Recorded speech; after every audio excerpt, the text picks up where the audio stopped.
How's it going, guys?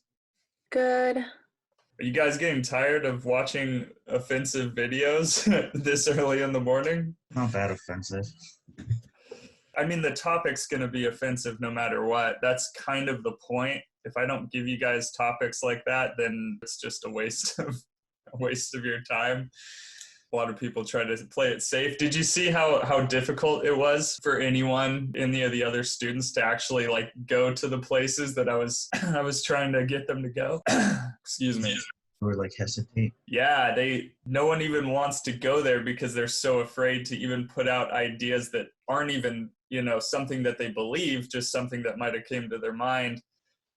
It's weird. We're really afraid to talk about things as if just to even entertain an idea without necessarily believing it, right? You got to entertain it and walk through it first before you can reject it, or you should always do that.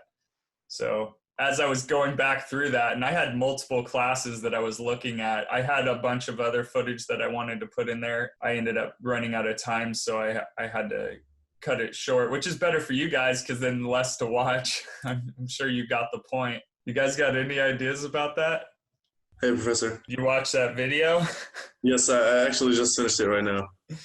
Yeah, you got any thoughts? That was pretty bad, right?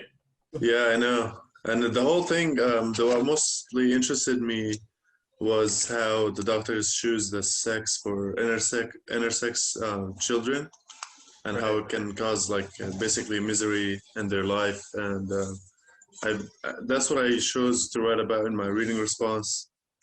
And just thought that it's pretty messed up to choose someone's sex before they know their sex, Yeah, I was contemplating if I should cut some of the F-bombs that I dropped near the end there, but then I figured if someone's watching, yeah, I truly mean it. Even going back and editing it, I'm like, no, I don't even have the desire to take that out. Yeah. And then I figure if someone's going to watch 50 minutes of that video, then whatever, I'm already screwed. So no, yeah. Good.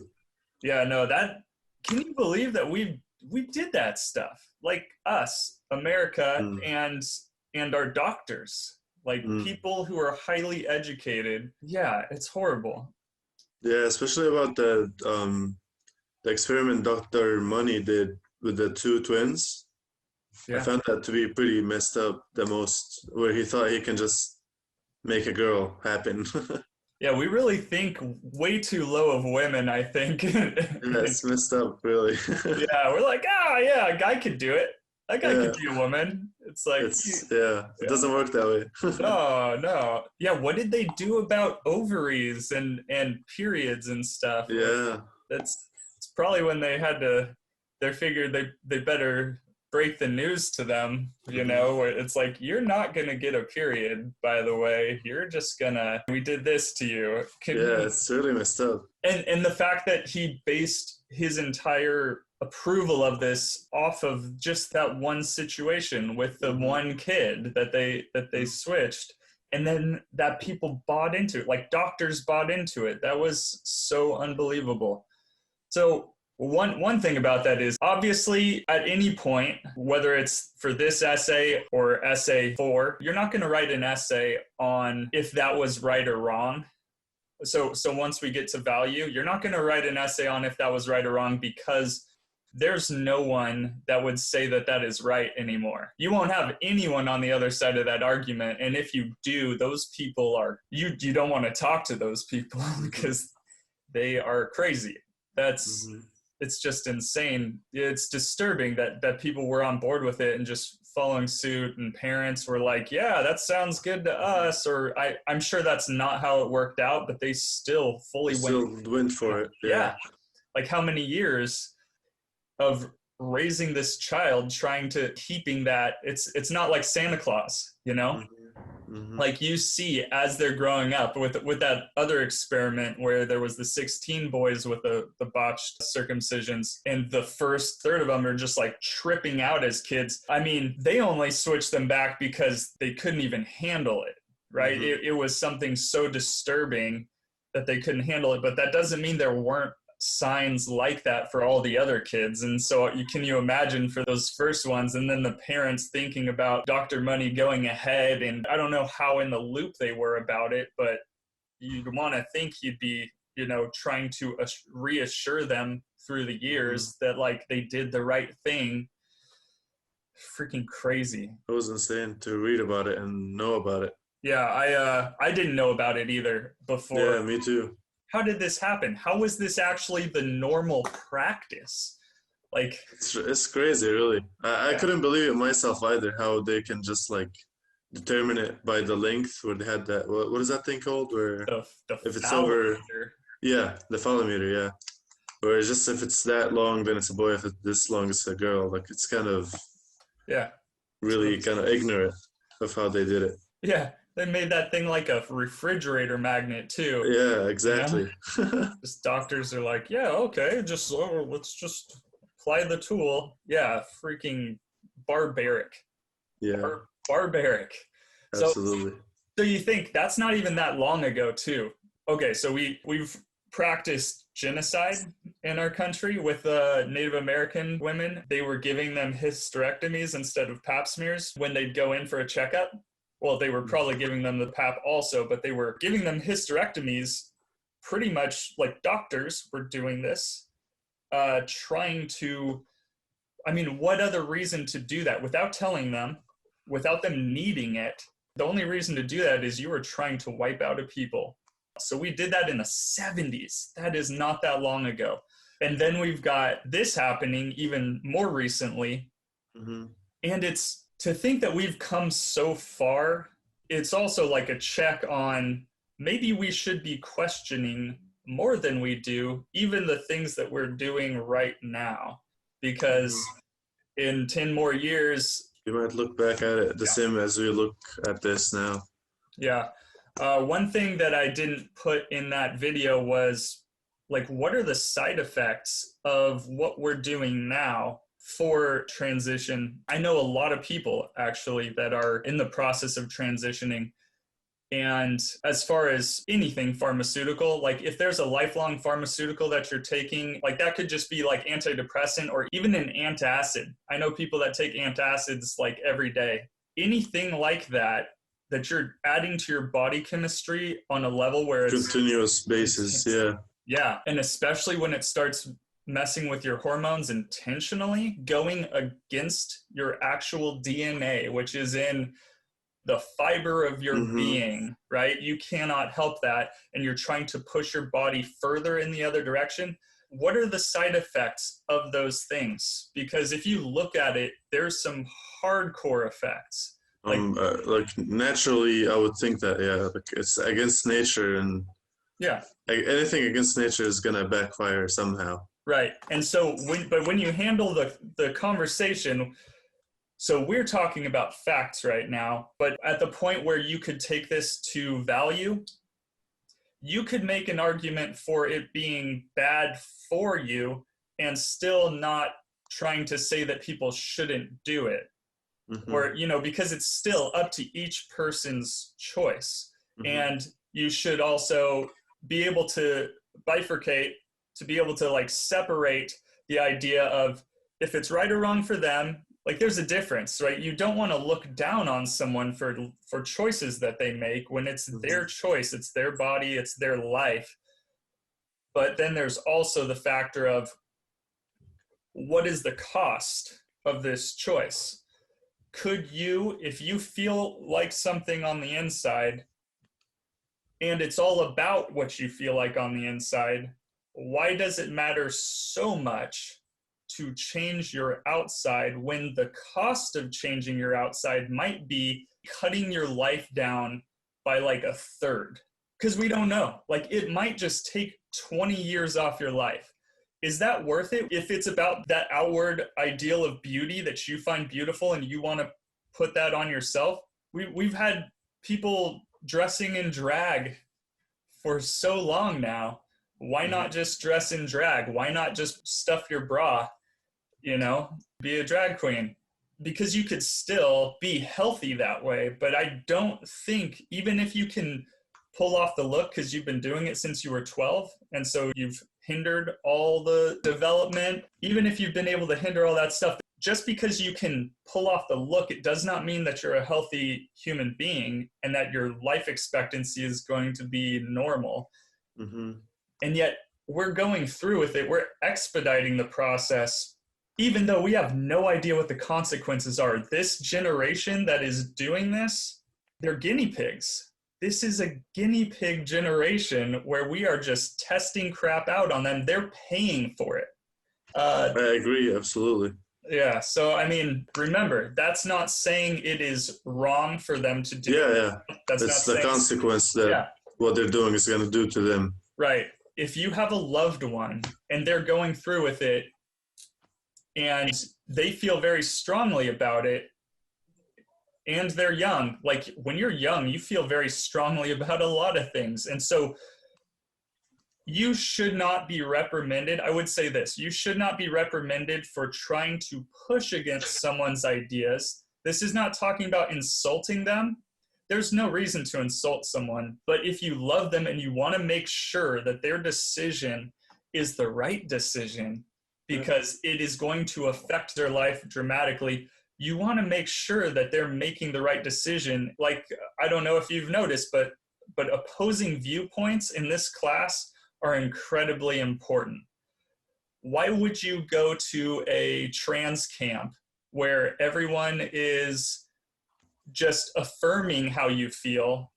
Like, let's jump on this train together rather than finding opposing viewpoint voices to really make sure that this is what you want, that this is the right decision for you.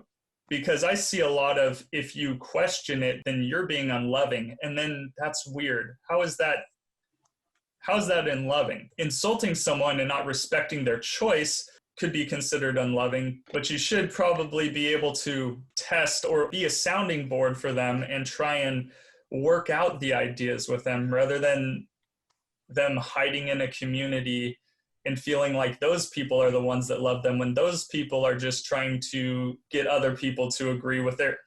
Okay, have you ever noticed what people do to almost like confirm their own beliefs is try to get more people to believe what they believe and only listen to people that believe the same thing as them? We do this all the time. This is like a human...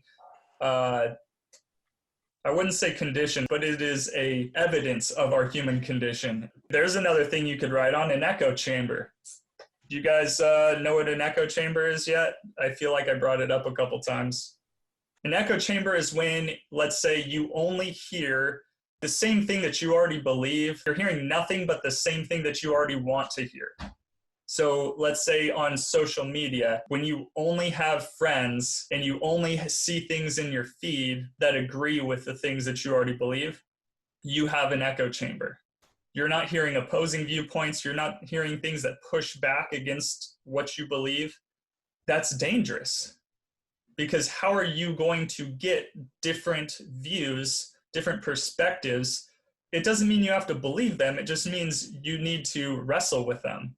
That's actually healthy for your brain, for critical thinking and for broadening your view. It doesn't mean you take the view and believe it. It means you try to understand the view so you can figure out, okay, I understand it now, and I still disagree with it. You disagree with it because you know that it's wrong, not just because it disagrees with what you already believed and you really don't want to believe that because it's uncomfortable. We do this all the time, and one of the theories was that we were being given an echo chamber. This is something you could argue, that social media, like the corporations, the algorithms, they do it to us without our consent. But the thing is, we are the ones who make our echo chamber. The algorithm just goes with whatever we've liked. And you saw that, didn't you, in the other video? Did anyone watch The Social Dilemma? Okay, so that's the same thing. The like button. Everything that you like or heart, the algorithm just wants to give you more ads. It just wants you to be on the screen longer because that's how the company makes money. So it is always going to give you things that will keep your attention, which is always, it's not going to be things that you don't like. It's not going to be things that you're bored by, that you're uninterested in. It's always going to be the things that are like the things that you have already liked and followed and whatever. So what it seems like is that we really create our own echo chambers. The topic of an echo chamber, though, is up for grabs. You could write something about that. The other thing is, what I want you guys to remember when you're trying to think about whatever topic you want to go over is, whatever it is, make sure that you are dealing with the strongest arguments of the opposition. So Dr. Money, horrible man, no one who is sane should agree with what he did now. So there's no one on the other side. There's no opposition. So if there's no opposition, no real opposition except for crazy people on the other side, then there's nothing to argue. There's no point in making the argument. So when you want to write on a topic, when you want to find a topic for this argument of fact essay, like, you could go with almost anything I said, but make sure that there are strong arguments against you, and make sure you grapple with those strong arguments. Because if it's something that's really easy to push over, then why even argue against it? You could touch on it for a second, but that shouldn't even be a paragraph. That should be like in your introduction. Don't give a whole paragraph to a silly argument that is easily disqualified by simply one sentence. You want to go with the hardest arguments that the other side has to offer. Does that make sense? Cool. And then that's how you get a good essay. That's how you get enough to talk about, where I'm not marking in your paragraphs, you didn't need to cover any of this stuff. This is all fluff. Like, you will find yourself like, oh, if I'm going to dismantle that argument, I have to go through this, this, and this. And I just realized I got a whole essay out of just dismantling one argument from the opposition. That is fine. That's called a narrow, thorough essay, which is what I'm looking for. Now, it could be a couple points from the opposition because it's like a compound argument. That's fine. But just know, like, you want to go with the harder things to argue against. What else from you guys? I just want to make sure that I answer all your guys' questions, and hopefully you guys ask questions and talk about things that the other classmates that aren't here and the ones from the asynchronous class are thinking about, and they're like, oh, but I don't want to write a Canvas message to him because that'll take too much time. But if we talk about it here, maybe it'll be helpful, unless they don't watch the video, which would also suck. But if I could make it short enough, see how I gotta, like, I feel like I gotta bend over backwards to make the content like fast enough. Okay, this is a thought.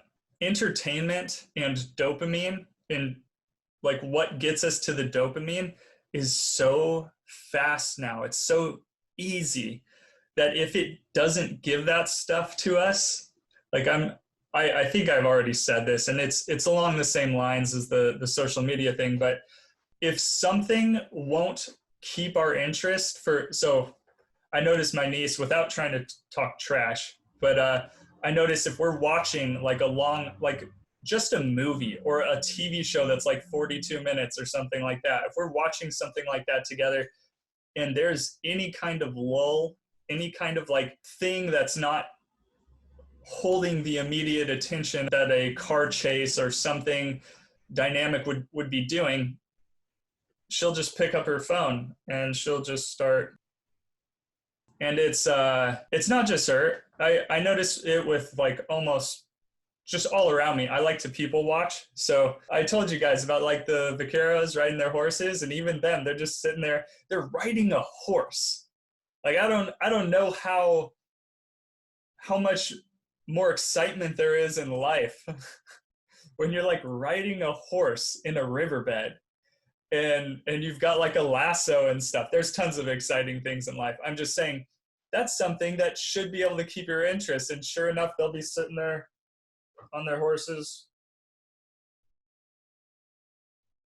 like just looking at their phones. I mean, it's like this. It's not like they're like talking to someone about something really important. I'll be sitting there watching them. It'll take them like 10 minutes to pass by my vantage point, because I'm like sitting on the top of a dam and they're in the riverbed below. And so they're just riding for a long time. And they're sitting there the whole entire time, not even looking up from their phone, just watching something like this.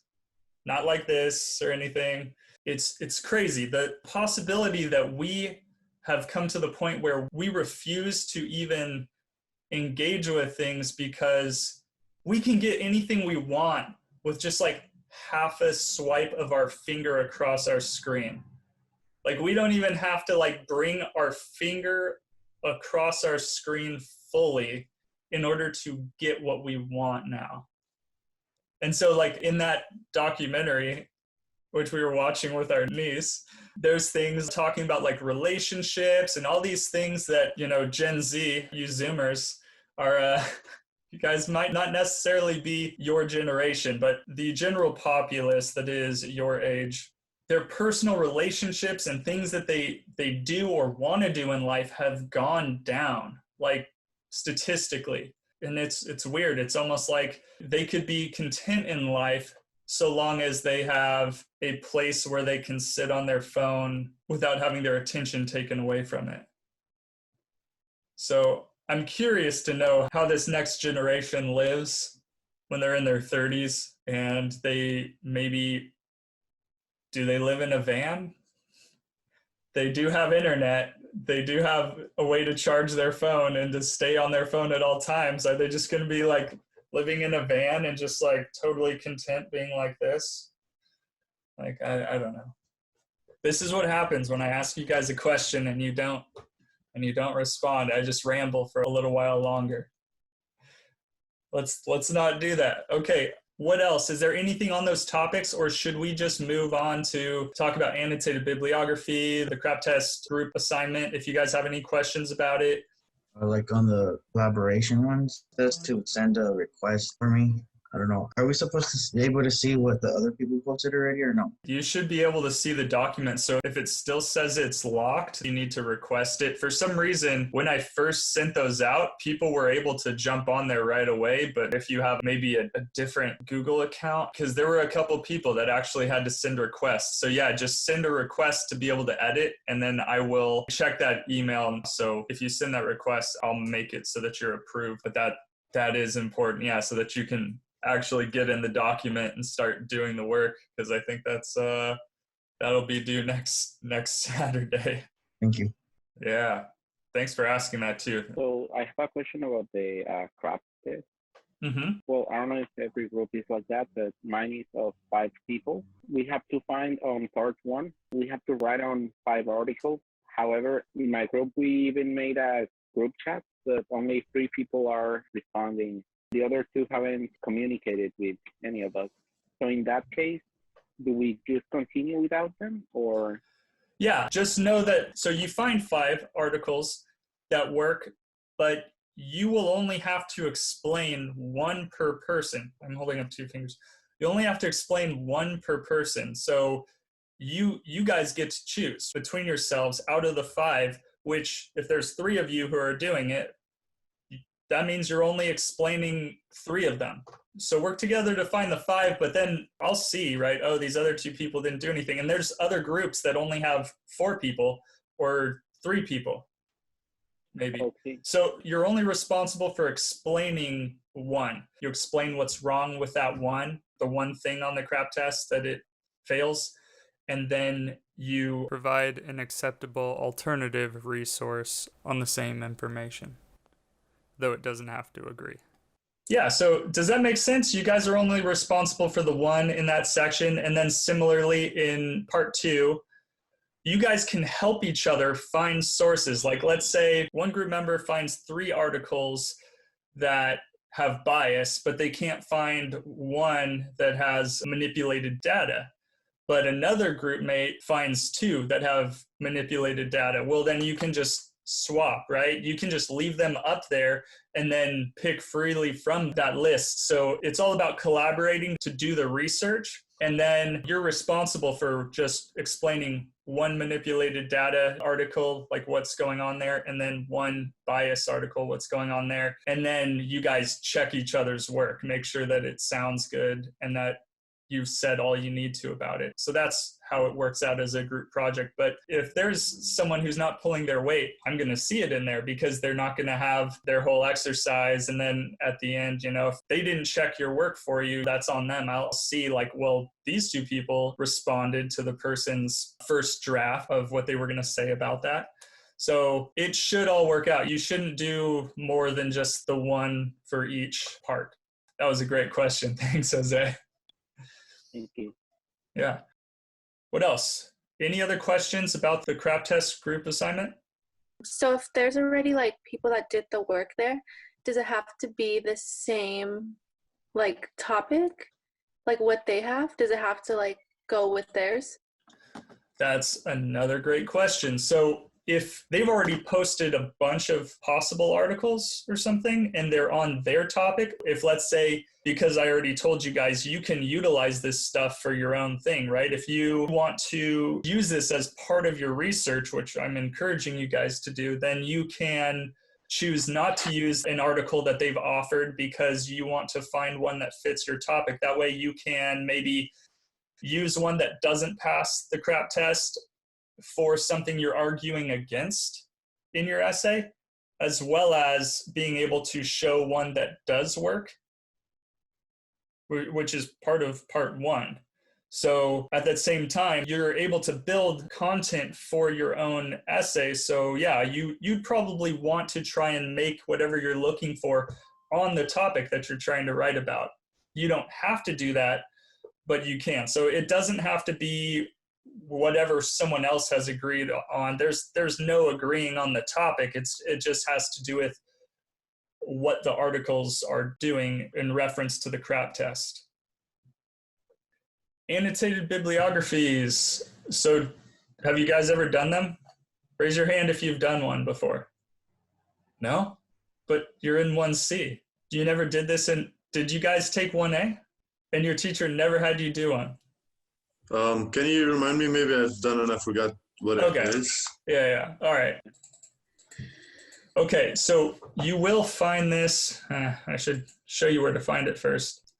So the annotated bibliography PDF, like the handout, is right there under week 9 when it's due. So it's right next to that one. Anyway, it's also up here under writing tools. Yeah, right there at the top.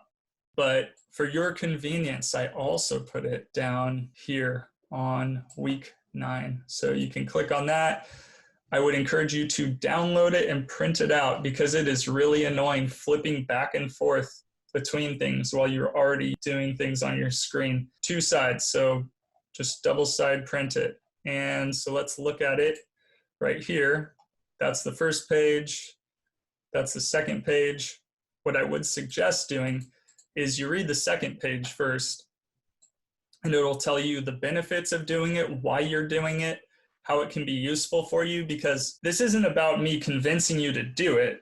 This is about me convincing you to do it right, because you could just try and scrape by, but if you utilize it, I'm fine with when you do your reading responses, when you do your annotated bibliographies, if you write them in such a way where you can cut and paste material into your essay, I'm fine with that. If you are trying to hand me an essay that you wrote in high school or for an earlier class, I'm not okay with that. I'm not okay with plagiarism. And then even with that, it's kind of like plagiarism because you should be writing something new.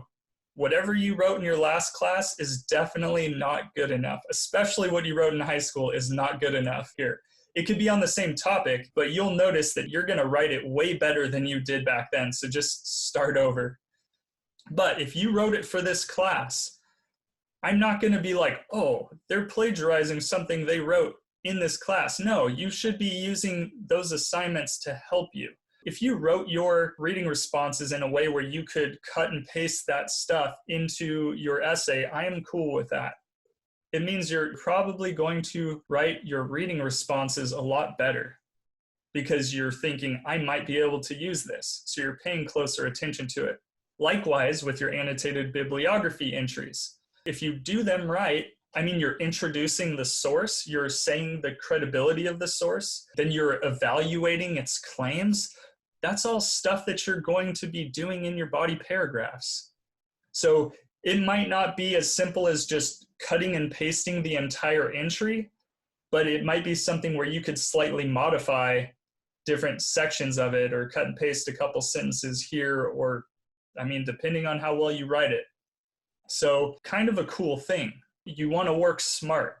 right? You already have a lot of work to do. You might as well do it smart. So yes, this is the second page of it, but it explains in detail the things that you're doing in the annotated bibliography entries, as well as like what it should look like. But here is an exact example, pan out a little bit, of what they should look like. Not quite this long. Remember, the spacing is a little off. Look how thick the margins are here. And you'll notice the whole paragraph is indented right after the entry, like the hanging indent. So just like your works cited entry has a hanging indent on your works cited page, this goes from after that hanging indent, everything is indented. So that gives you more length. It looks like it's more. That's the way it should look. And you'll notice it's color coded here. So you don't color code it. This is for your own understanding of what you're doing in it. And so you can actually write these pretty easily, because there's so many things you're looking at as you're doing the CRAAP test, and you're trying to figure out, is this source useful to me? How is it useful to me? That's something that you can write out in a way where you're already writing your essay, or you're writing about the source and even maybe throwing quotes in there to the point where you don't have to go and reread the source again. So think about when you're researching for an essay, you're not going to use every single source you find, but you still need to read a good amount of the source in order to know if you're going to be able to use it. What happens when you get through 20 sources just to find 4 good ones that you can use? Well, by the time you go back to the ones that you found earlier on, are you going to remember exactly what you needed in that unless you annotated it and then made an entry for it? Probably not. So if you do this for it, it will also make it so you don't have to go back and redo the thing that you already did. You won't be wasting time. Yeah, it doesn't have to be color coded. This is just to indicate the different sections. Like, this is a summary. They don't all have to be this long. It really depends on what you're using it for and how succinctly you can state everything. But roughly 150 words or half a page, might look like half a page.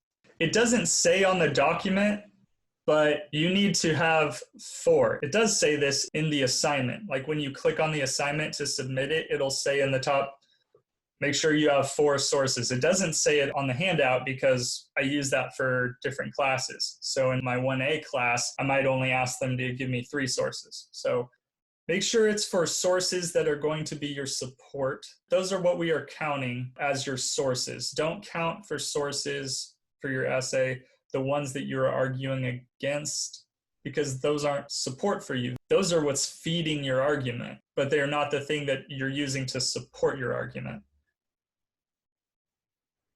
Anything else? For the annotated bibliography, we're restating like what information we got from that source, like for the summary of it.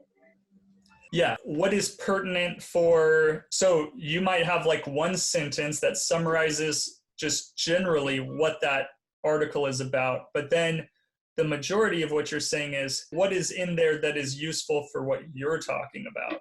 And if you just write it as, so this is what I'm talking about, trying to make it useful for you later on. If you write, in this article, I found that, so anytime you add that kind of stuff, that's fluff, right? You're just trying to make a word count at that point. You don't need to do that. Just already start trying to put the information down as you would in an essay. The summary part of what the article is about might have to do with giving context to your reader. And then always, what's the credibility of the source, as short as you can. Like, why should I believe this? Why should your reader trust this source and the information they're giving? And then how you're using it. What does it do to prove the claim that you have at the top, which is probably going to be something you have to write in your essay that you can't really put at the beginning of the annotated bibliography entry because it might not make sense there. But if you do it right, you might just be able to put your topic, sentence, claim, and then plug in the rest of the annotated bibliography entry, and then either modify it slightly or, depending on how you write it, make sure you write it in a way where you're already trying to be able to utilize it later on. You don't have to do that, but that's the way that I would do it because I want to do as little work as possible. I just want to make sure I do it right, though. The other thing, that's the other thing I wanted to make sure you knew. You don't have to go over the same thing. Like if you change your mind on the topic of your essay after you've turned in your annotated bibliography, that's fine. I'm not going to dock you points. I'm not going to make you commit to doing that topic or using those sources. You can find other sources, and you don't have to make another annotated bibliography to use those other sources. I'm not going to force you to do that. You're not going to get docked for that. I have had students who have gone back and redone an annotated bibliography for each of the new sources that they chose because they found it useful. You don't have to do that, but it's funny. Like they actually did that. They're like, yeah, I just needed to do it because that was really helpful for me. You are not obligated to do that, but they found that much value in doing the annotated bibliography. So if you decide that like, oh, that's too stressful, I just want to get the assignment done because it's worth significant points, then I can think about my essay. That's fine. I mean, it's a waste of time and effort to write something and then go back on it. I know it seems like stressful, like, man, I normally just type up this essay on my way to school and then it's done. Like, why is he making me do all this stuff? Because if you look at it, it is not good for you to write one draft essays. You're not going to write a good essay that way. And if you are still trying to write essays like you did in high school, they're not going to be the quality that we're looking for here. A lot of people have this misconception about homework in college where they think that they can do the same thing they did in high school or have been trying to get away with for their first 2 semesters of college maybe. And the problem is most classes, if they're doing it right, then you're probably going to need to do at least 3 or 4 hours minimum of homework per class or per week for that one course. If you're doing it right, you're investing that much time in it. And a lot of people want to skimp on that, but this is the thing. I can't let you do that. And I also don't want to read really bad essays, and I want you to get better at it. So part of getting better at it is making better practices in writing. So revision, that is king. That is something that is incredibly important. No one writes perfect essays their first attempt. That's not really a thing. But what you will notice here, the rough draft is due, so not next week, but the week after that, Tuesday. So you will have already done the annotated bibliography, like all of that stuff, right? And then you'll have peer review. Notice you get points for doing this. So this one, your final draft, you get points for the content, like how sound your argument is, and if you're quoting, analyzing, doing everything properly. But these ones, I'm literally just handing you points for these if you do them right. With the rough draft, if you have at least 2/3 of the full length of it, and it's not just like you just cut and paste garbage into it, you are going to get full credit for that. I'm handing you points, and that will bolster up your grade in the long run. If you take part in peer review and you are sincerely giving people feedback on their essay, you are getting those points for that. It's free points. I mean, it's not free, you're working for it, but you are pretty much guaranteed full credit for both of those things if you do those right. Like, you don't even have to worry about, I wonder if he's going to give me full credit. You know, if you did it right, you will get the credit regardless of anything else. And then that will help your final grade on the actual essay where I am counting your arguments and all the little details. So I know it's a lot, but this is number one, helping you get a better grade. And really the most important part is making you a better writer, making you do these things that you should already be doing in your writing process. By the way, annotated bibliography entries also, right? If you add all that stuff together, all those points, that gives you a lot of extra points to make sure that your grade stays good. So that even if you get like half credit on this one, it's still not so bad. By the way, I don't think you guys will. I saw a lot of improvement on essay 1 for a lot of people. I even saw a lot of improvement on this last response paper, in your comments towards each other, there was a lot more engagement. It wasn't just like, oh, wow, yeah, I totally agree. Vibes. That's a mood. I don't know how you guys talk. I'm just insulting you right now. But you get the point on that. But then notice this is in yellow. So that's because I've changed it to make it easier on you guys. So instead of the 2 readings, it's just this one. If you look at the reading, the pages are like this. And yeah, it says there's 11 pages, but they're small pages. If you look at this version of it where they're doubled, like I normally give you something, then it's only 6 pages. And really, that last page is like this. And then the first page, you know, there's this. So it's not as long as it looks. It's about 5 pages with a double on it. And then if you print it out, that's only 2.5 pages. But the guy who wrote this, he's a really good writer. So you should be able to read through it pretty easily. And I'm asking you guys in the directions here, you'll notice the directions are different. They're easier. So you don't have to necessarily find a source. You can just use examples of what you're seeing going on right now. So this makes your reading response easier. And then notice all that stuff is due on next Saturday, right? And then we'll do a drafting workshop during class. This isn't updated on the course schedule, but it is in the reading response directions right there. It's already there for you. So all you have to do is click on that to see it, or you could have just screenshotted that thing that I had up on the screen for like a while. So I think we just covered everything else that I wanted to talk about. Yeah, you guys have a great rest of your weekend. Yeah? Thank you, Professor. Awesome. Take care. Thank you. Take care. Thank you. Professor, see you Yeah. next week.